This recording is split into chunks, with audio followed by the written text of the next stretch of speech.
Buenas tardes, un gran saludo a todos. Hoy, dentro de la hermenéutica del lenguaje del diseño, quiero desarrollar un tema que he denominado transición y vanguardias en el siglo XIX. En una primera instancia, quiero presentarles una secuencia de imágenes de tal forma que ustedes puedan empatizar con la gente que vivió en ese periodo y cómo dentro de un lapso de 100, 110 años, vale decir, desde 1800 a 1900, 1910, su vida cambió en forma radical y absoluta. Traten de percibir ese entorno inmediato, directo, la realidad, su paisaje, y cómo a medida que transcurría el siglo XIX, fue siendo invadido y transformado producto de la máquina. Les presentaré al mismo tiempo unas imágenes que están centradas en Francia, en París puntual específicamente, ya que es en ese periodo, en ese siglo, donde el pic de la cultura occidental se desarrolló y se centró en ese punto. Todos los arquitectos, todos los artistas nacientes deseaban, anhelaban llegar a París. Vamos.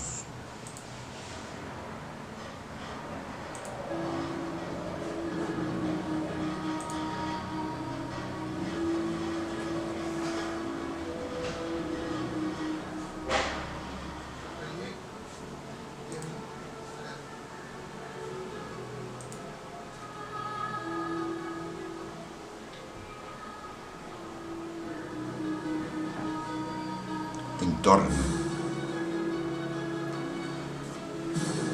Krasny, Ogna, Arad. Je suis Philippe. Aujourd'hui, 29 2019, je suis à Gand, de la ville Saint-Peter, pour visiter le château du siècle X, roi de Kiev, de toute la ville. Une ville médiévale. Bien, au revoir et à bientôt. C'est une ville maravillosa.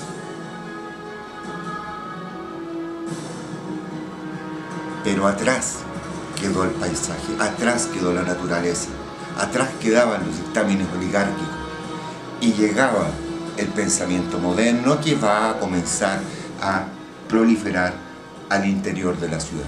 Recuerden que este es un hombre que nació al interior del campo, nació sobre el caballo.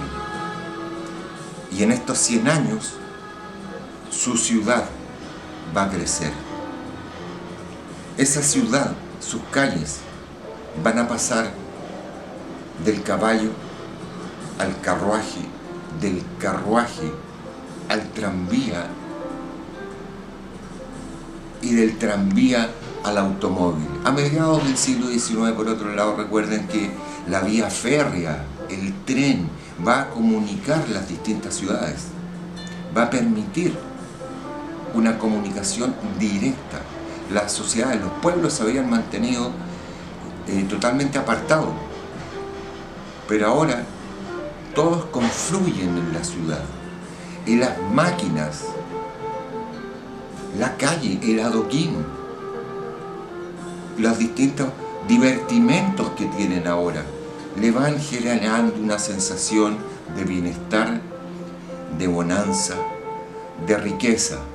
Nuevos trabajos, trabajos para el niño, trabajos para la mujer, trabajos para el hombre. Era una vida ideal.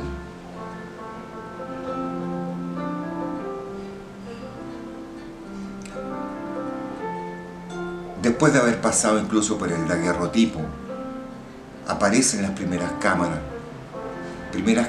que cambian la percepción total de la realidad. Una ciudad que comienza a vivir esta vida acelerada, rápida, contaminada sucia. No era una ciudad limpia, era sucia, pese a tener ya un sistema de alcantarillado. Piensen ustedes que va a llegar 1900 y París, no solamente con la Tour Eiffel, una edificación, una ingeniería mecánica proyectada para la Exposición Universal de 1889, alcanzó los 300 metros de altura, pero sin embargo, esa ciudad cambiaba gradualmente. Sus edificaciones mantenían un estilo más bien de carácter barroco y que lo mantiene hasta el día de hoy. Pero la gente estaba bullante de felicidad.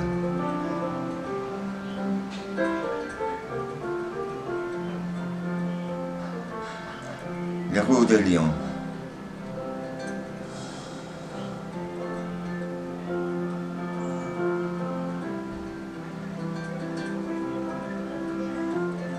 Pasaron del alumbrado de vela al farol de grasa de cebo, a la electricidad, y con la electricidad, en compañía del tren, la electricidad les permitió extender y la noche se volvió día, apareciendo los cabarets, los centros nocturnos, y la vida se transformó en una bohemia, terminando obviamente, principios del siglo XX. Aquí ya pueden ver cómo el espacio físico es compartido por el caballo, por el tranvía, por la bicicleta, por el carruaje, dirigiéndose al hipódromo, dirigiéndose a la feria, yendo a la Gare Montparnasse, a tomar un tren que los conduciría a las distintas ciudades.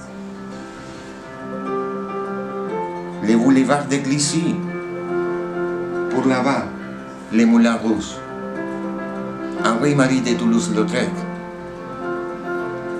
gran pintor. La vida urbana, las aglomeraciones.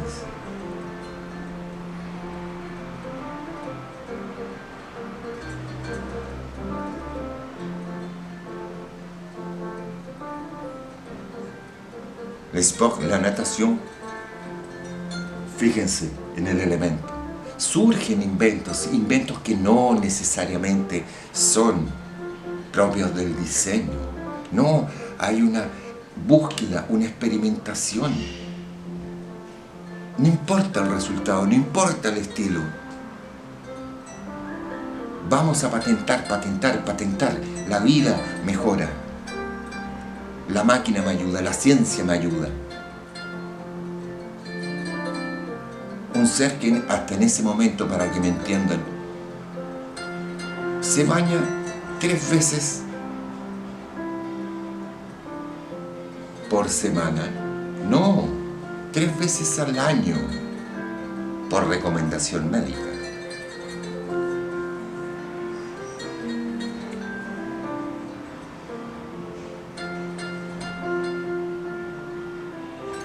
Incluso las protestas, movimiento popular,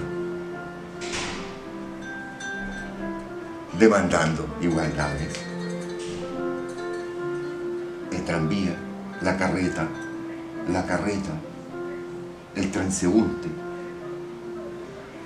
el coche, el paseo. La vida se vuelve un placer,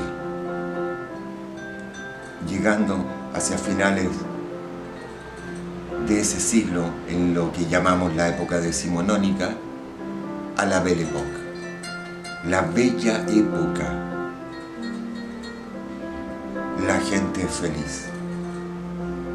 Por primera vez, la sociedad en su conjunto es feliz. La industria de la moda genera igualdad, el producto genera igualdad, la casa genera igualdad. Y la naturaleza, como podemos ver acá, seguramente tenía sus rechazos. Un petit bateau rouge de Liverpool. Una pequeña embarcación en esta inundación a comienzos del siglo XX. La naturaleza ya quejándose de nuestra invasión.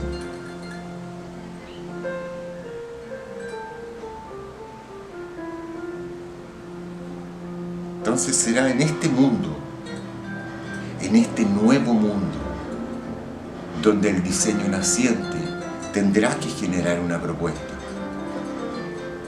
¿Seguimos en la organicidad del pasado o vamos hacia el progreso? Vamos hacia el futuro. Démosle la oportunidad a la razón. Después de miles y miles de siglos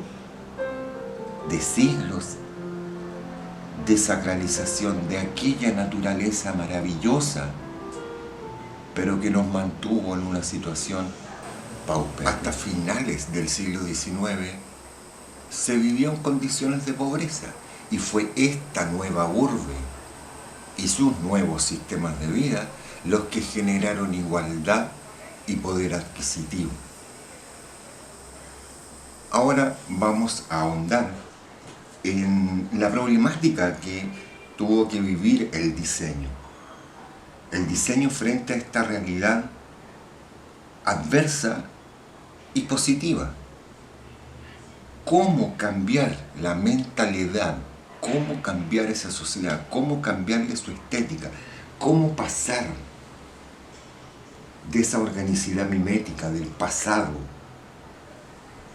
a la nueva configuración de la razón? Será difícil, muy difícil. Por lo tanto, nos vamos a encontrar que a lo largo de este siglo van a existir 4 propuestas muy acotadas, muy específicas. En primera instancia, vamos a tener 2 propuestas moderadas y 2 propuestas progresistas.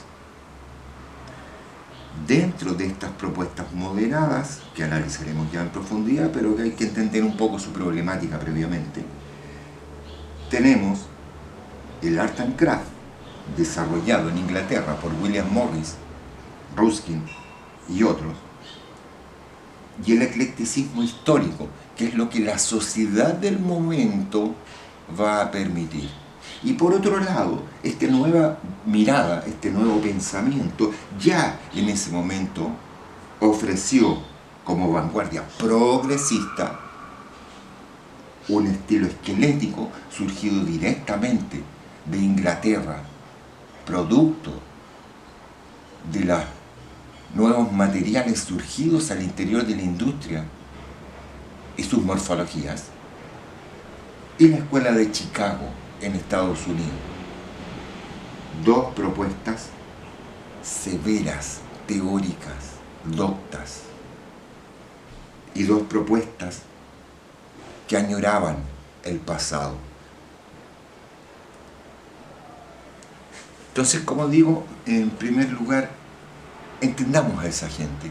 Esa gente, durante siglos y siglos, vio de qué forma sus reyes, los señores feudales, tenían una vida, llegando incluso a la corte, finalmente, de lujo y riqueza. Mientras, y estoy hablando de una porción, un porcentaje bastante ínfimo de la agrupación social. Por darles un número, un 10% pertenece a la clase de élite, a la clase pudiente, y el otro 90% pertenece al pueblo, un pueblo que vivió al interior de la tierra, sin casa, sin mobiliario, sin alimento, prestando un servicio al gran señor. Y claro, siempre tuvo esta mirada que fue pasando en un proceso gradual de crecimiento. ¿Por qué? Porque la sociedad, desde la antigua Grecia en adelante, comienza en un concepto de núcleo familiar, pero esa familia llegó a tener una constitución de 750 integrantes a su interior, mínimo. Entonces, claro, la casa fue comprendida de otra forma y lo que estamos viendo acá, por ejemplo, vemos un castillo, Splitski Harak, el castillo en Harak. Este es un castillo medieval, pero entre esta imagen y esta imagen ya tenemos un proceso evolutivo y pasamos a un chateau, el Chateau Doravski. Luego tenemos a Bojnice Harak, el castillo en Bojnice, y finalmente acá, por ejemplo, tenemos el Chateau de Motet. Esto es lo que fue recibiendo durante siglos ese pueblo, esa gente común y corriente. Y eso es lo que se le fue quedando en su cerebro y aspiraba a tener esa riqueza. Entonces, claro, cuando llega el siglo XIX y empieza a adquirir un poder adquisitivo y al mismo tiempo el diseño le comienza a ofrecer alternativa de adquisición, se crean estas polaridades. Por un lado hay que satisfacer los requerimientos sociales, pero por otro lado ya estábamos viviendo un proceso de la aceleración urbana, donde el pasado rural ya no tenía cabida. Y esa es la pugna en la cual se va a centrar este siglo, que, como dije anteriormente, va a terminar en un sentimiento de bonanza por parte de la sociedad y calificándolo como la Belle Époque, la bella época. Se radica en Francia. Después ustedes en sus casas pueden leer, y yo he hecho básicamente un pequeño resumen de lo que estamos conversando en estos momentos. Claro, la sociedad decimonónica en su momento, vale decir la gente en la segunda mitad del siglo XIX, solo aspiraba a las posesiones, aspiraba a la abundancia. Por otro lado, la élite, aquellas personas que siempre habían tenido un entorno de riqueza, querían preservarlo. Por lo tanto, los modelos arquitectónicos, los modelos interioristas, tratan de ser preservados. El ser humano, a lo largo de su vida, sí sufre transformaciones, pero le es difícil, le cuesta el cambio. Trata de permanecer en una línea. Por lo tanto, claro, tenemos por un lado los estratos más bajos que ahora pueden adquirir, pero quieren adquirir lo que ellos no tuvieron jamás en el pasado. Y por otro lado, tenemos a esa clase de élite que quiere preservar su estatus, un estatus que estaba siendo y había sido asociado ya desde el Renacimiento italiano al objeto. El objeto le confiere el poder, la casa le confiere un estatus social, su mobiliario le confiere un estatus social, su vestuario le confiere un estatus social. Y claro, estaban viendo cómo esta nueva idea de mundo progresista se encaminaba a la equidad y la igualdad. Sí, una clase lo quiere, pero la otra clase lo rechaza. Una clase quiere tener aquello que la clase de élite tuvo. Entonces, claro, cuando uno ve el Chateau Lindenhof en Alemania, maravilloso.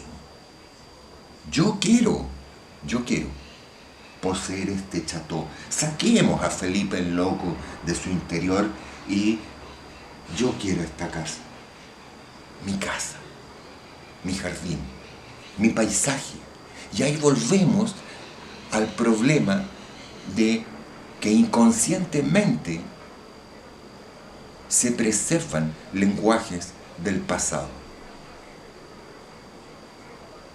Y inconscientemente el espacio urbano, gracias a la máquina, le va cambiando esa realidad, hasta que va a llegar un punto en el cual la sociedad en su conjunto acepta este nuevo sistema de vida.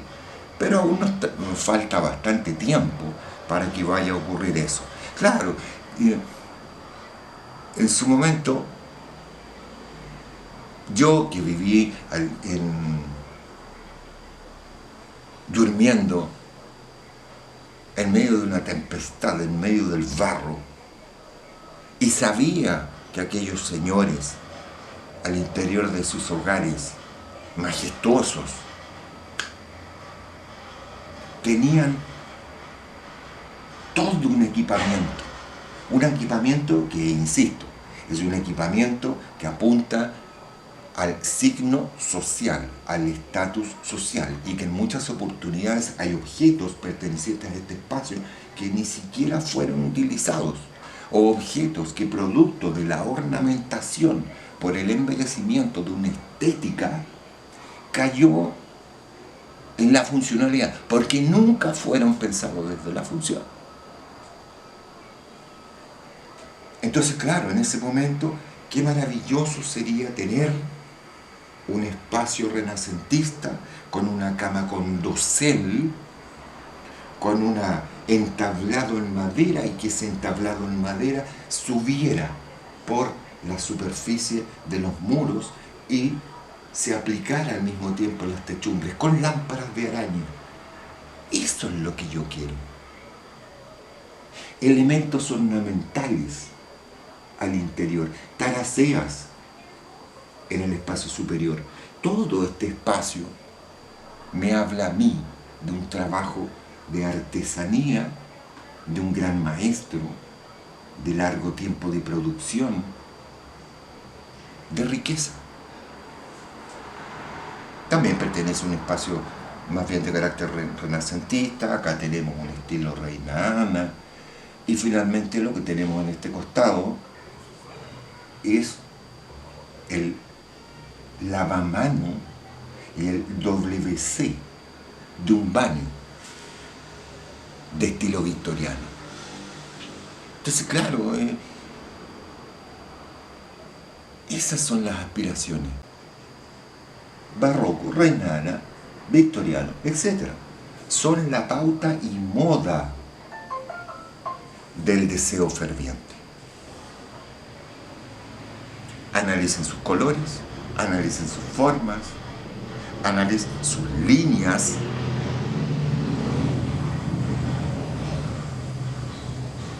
Esta es la casa anhelada, deseada.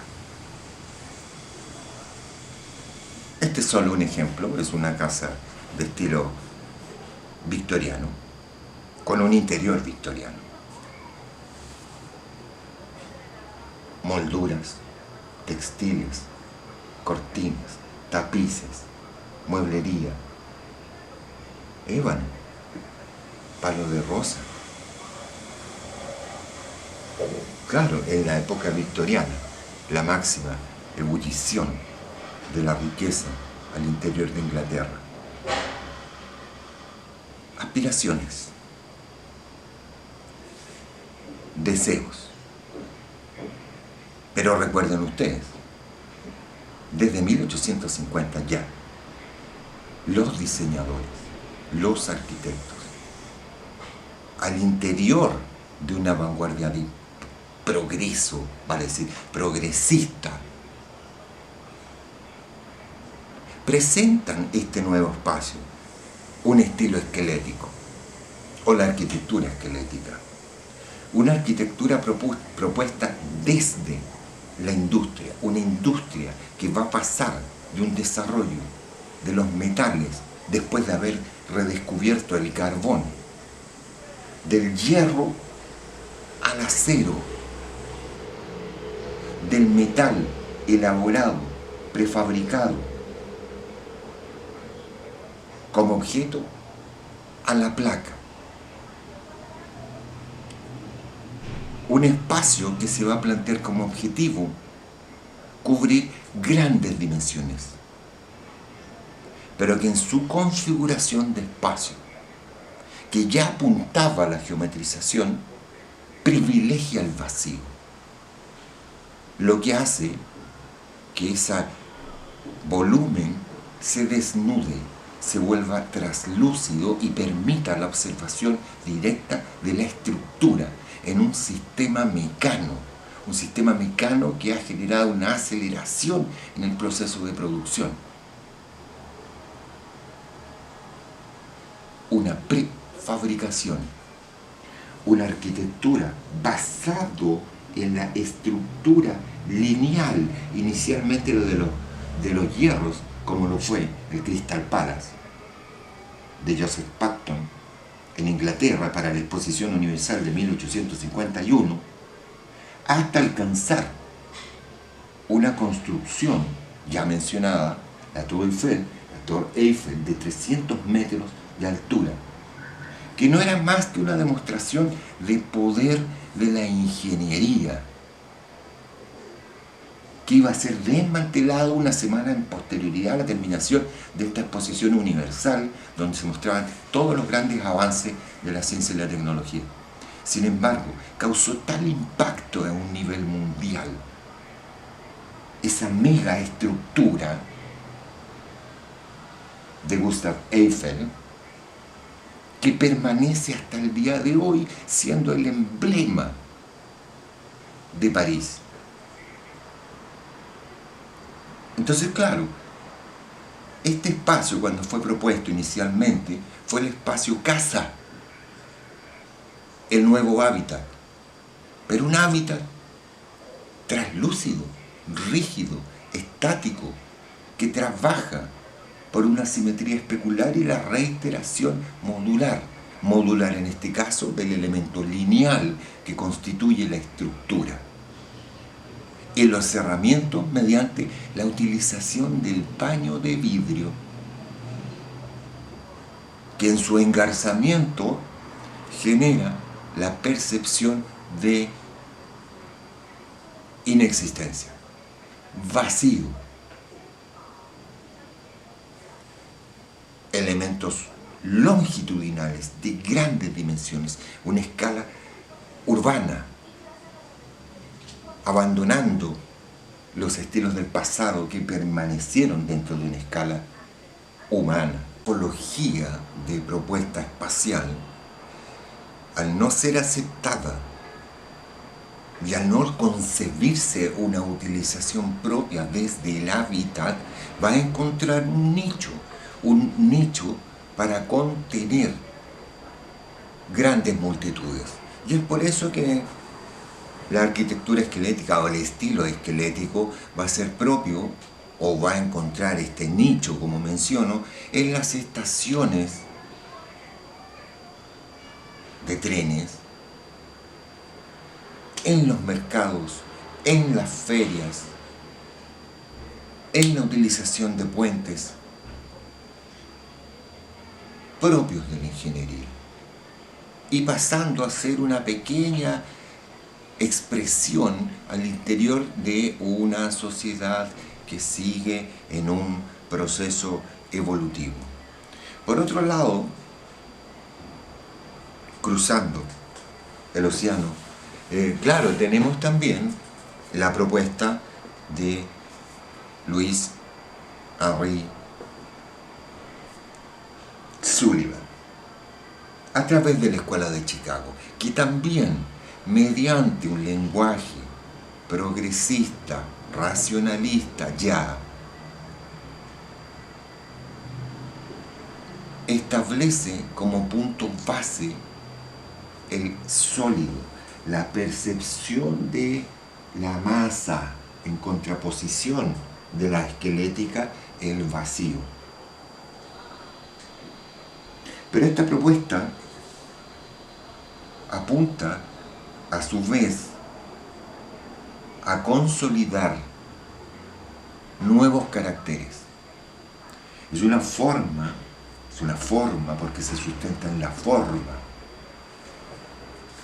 regular, estandarizada, serializada, reiterativa, que se traduce al volumen en su totalidad, más los elementos configuradores integrantes, como es el caso de la ventana, que se remite a un rectángulo mediante la reiteración modular monótona. Es un ritmo secuencial basado, en este caso, en el 1. 1, 1, 1, 1, 1, 1, 1, 1, 1, porque es un módulo el que se repite.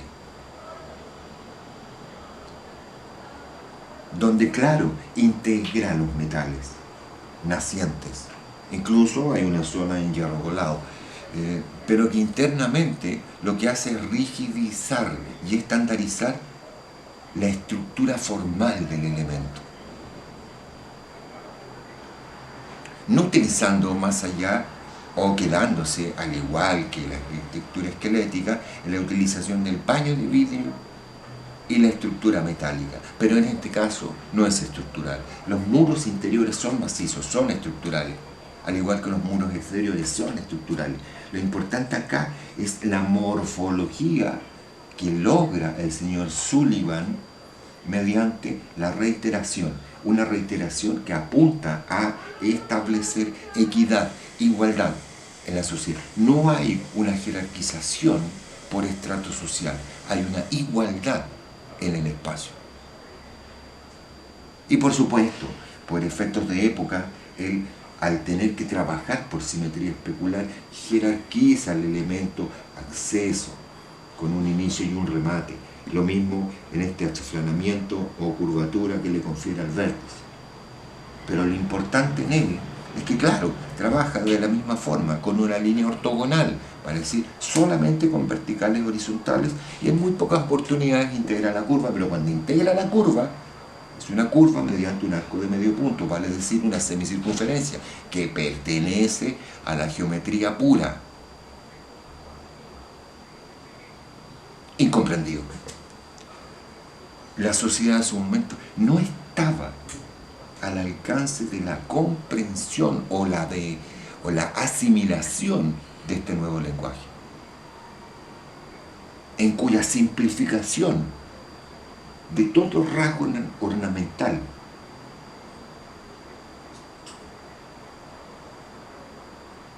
no es deseado. Sullivan apunta a la función y elimina los antecedentes ornamentales de la forma.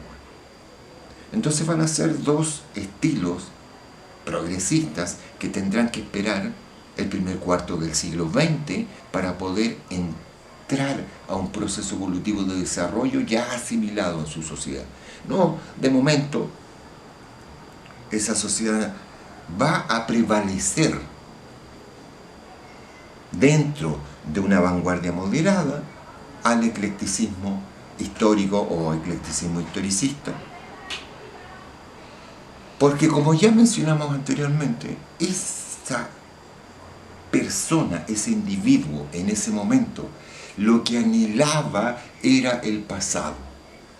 Y como anhela tener aquellos objetos y aquellos espacios que le fueron negados, el eclecticismo lo que hace es que permite la coexistencia de la multiplicidad de los estilos de las grandes civilizaciones desarrolladas en Occidente en un mismo contexto de época, vale decir, en la segunda mitad del siglo XIX. Incluso, por acotarlo aún más, la época decimonónica, vale decir de 1890 a 1900, solamente adquiere para sus espacios interiores objetos cuyos elementos configuradores o características me hablan de una civilización pasada. Y es por eso que volvemos a vivir un estilo renacentista, un estilo barroco, un estilo rococó, un estilo medieval, un estilo griego, un estilo mesopotámico, un estilo cretense, todas las grandes civilizaciones. Lo cual fue bueno, pero al mismo tiempo fue muy malo. ¿Por qué? Porque el diseño estaba naciendo como disciplina. ¿Y qué estaban haciendo estos nuevos diseñadores? Extrayendo la imagen del producto, la imagen de la civilización, pero sin embargo, en su interior eran objetos de bajo costo, diciendo soy de alto costo. Yo soy de madera de ébano, de los ebanistas egipcios, madera oscura, negra, egipcia, siendo de papel o siendo de pino, pero claro, gracias a la chapa, producto de las nuevas maquinarias que permitieron generar este nuevo producto, eran revestidas o eran patinadas con nuevos productos químicos. Tenemos, en este caso de estas sillas que tenemos en el centro, que hablan sola y exclusivamente de la cultura egipcia. Están los grandes colosos, están ciertos íconos como el dios Horus, está esta pata de silla que tiene la imagen de un capitel papiriforme, vale decir, de una columna egipcia que habla del papiro que se encuentra en el Nilo. Pero sin embargo esta silla es española. O tenemos acá este sillón, por sus apoyabrazos, que tiene un tapiz terciopelo en rojo italiano, con la flor de lis, íconos, sí, italianos, aunque también los utilizó Francia en algún momento, pero básicamente la relación color, en este caso, ícono, flor de lis, Italia, cisne, aplicación del cisne al interior del mobiliario, egipcio, pata, doble curvatura, sable, inglesa, oro, pero es pintura dorada. O el comedor que tenemos acá, que lo único que hace es decir majestuosidad, opulencia, riqueza. Claro, un comedor barroco perteneciente al siglo XVII, de la corte francesa, al interior de Versalles. Luis, un Luis XVI, producto de la estructura de la silla. Un comedor, Luis XIV, por el trabajo y la talla y la pata. Renacentista, por la aplicación de las taraceas de la madera sobre los muros. Frente a esta problemática de una copia del objeto sin la aplicación de los sistemas constructivos de época a la cual pertenece, ni al material al cual pertenece, sino que es una mera ilusión, es una fantasía. Claro, me confiere poder, pero destruyo la identidad, destruyo el alma del objeto. Y frente a esa postura, claro, existió William Morris, que crea el movimiento Art and Craft en Inglaterra a partir de 1850. El señor Morris, que él era un ferviente religioso y artesano, intenta, claro, enaltecer y dignificar al artesano, devolverle la identidad al objeto, devolverle el valor real al objeto, frente a estas copias que estaba produciendo el eclecticismo histórico y el daño que estaba generando. Claro, William Morris tiene un antecedente muy positivo y uno bastante negativo. Él, al imponer una estética medieval, con sistemas artesanales, con materiales nobles, con sistemas constructivos artesanales, está deteniendo el progreso, un siglo XIX que está viviendo el progreso y la aceleración. Entonces, claro, él rechaza en cierta medida la máquina para retornar a una sociedad religiosa donde él, como ferviente religioso, establece que crearon los mejores espacios y los mejores objetos. Esa es una falacia. Pero claro, tiene otros elementos que son tremendamente positivos. Marca un punto cero desde donde el diseño va a comenzar su proceso evolutivo. Entonces, cuando nosotros vemos sus espacios, lo que hizo William Morris en definitiva es no solamente trabajar con los materiales nobles del pasado, la madera, la galleta de vidrio, no el paño de vidrio, la galleta de vidrio, el vidrio entintado, en un sistema constructivo artesanal, es introducir en su orgánica mimética la naturaleza al interior del hogar, siendo su estructura en sí misma orgánica. Entonces, al ver su configuración interior en su dominante, su elemento formal es, como ya mencionamos, la hoja, la flor. Flor y hoja que está sobre el piso a través de la alfombra, que está en el papel tapiz, que está en la cortina, que va a estar como elemento rescatable, importantísimo del señor William Morris, un papel decomural. Sí, inventa, crea el papel decomural gracias a la utilización de un grabado mediante una matriz y lo reproduce y lo serializa a través de un papel. Y claro, es un aporte importantísimo si nosotros pensamos que previo al Art and Craft los muros eran revestidos con tapices, eran revestidos con maderas, eran revestidos con textiles. En ese sentido, claro, es un gran aporte al diseño y es un gran aporte a la sociedad en su conjunto. Todos tienen acceso a este nuevo material.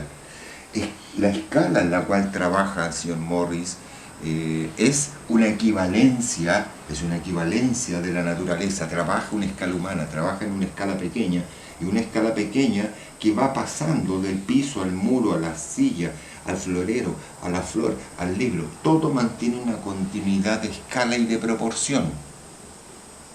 En una línea que se mantiene quebrada. ¿Por qué? Porque trabaja el espacio y la forma con la característica de la naturaleza. Vale decir que trabaja con una línea quebrada, con un plano quebrado, con un espacio quebrado, irregular.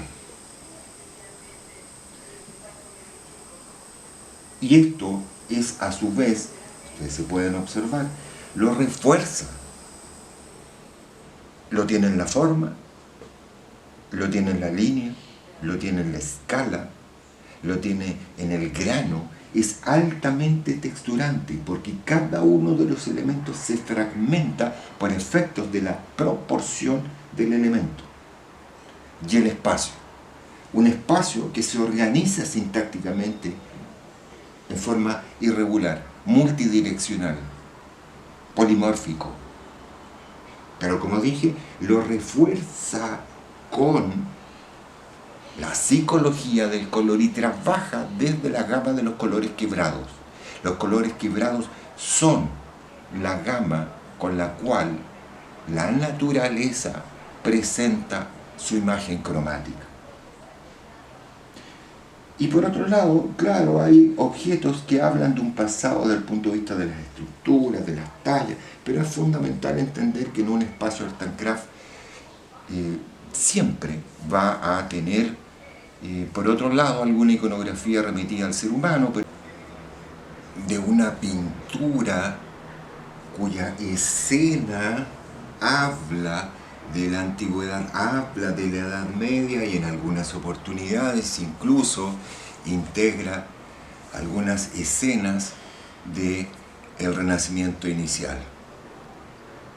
vale decir, toda la configuración de la propuesta del Art and Craft es una reminiscencia al pasado orgánico medievalista, es orgánico mimético.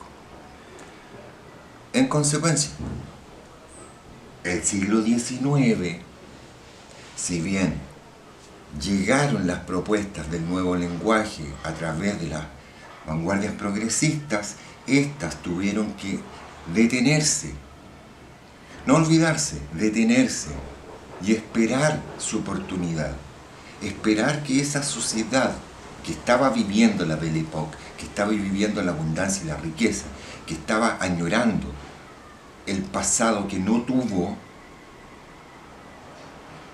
le dé chance de salida. Y vamos a tener que pasar de una orgánica mimética a una orgánica racional para alcanzar en definitiva la racionalidad. Estamos en una etapa. William Morris marcó el inicio. Y marcó el inicio desde la misma orgánica. Pero claro, si ustedes tienen que tomar un referente estilístico que da cuenta del siglo XIX, será socialmente el eclecticismo histórico. Si tienen que tomar el referente de la propuesta de diseño que generó el inicio y desde entonces hasta hoy todo su proceso evolutivo, tenemos que hablar del Art and Craft, de William Morris, de la orgánica mimética. Y eso ha sido todo por esta oportunidad. Nos vemos en una próxima oportunidad. Hasta pronto.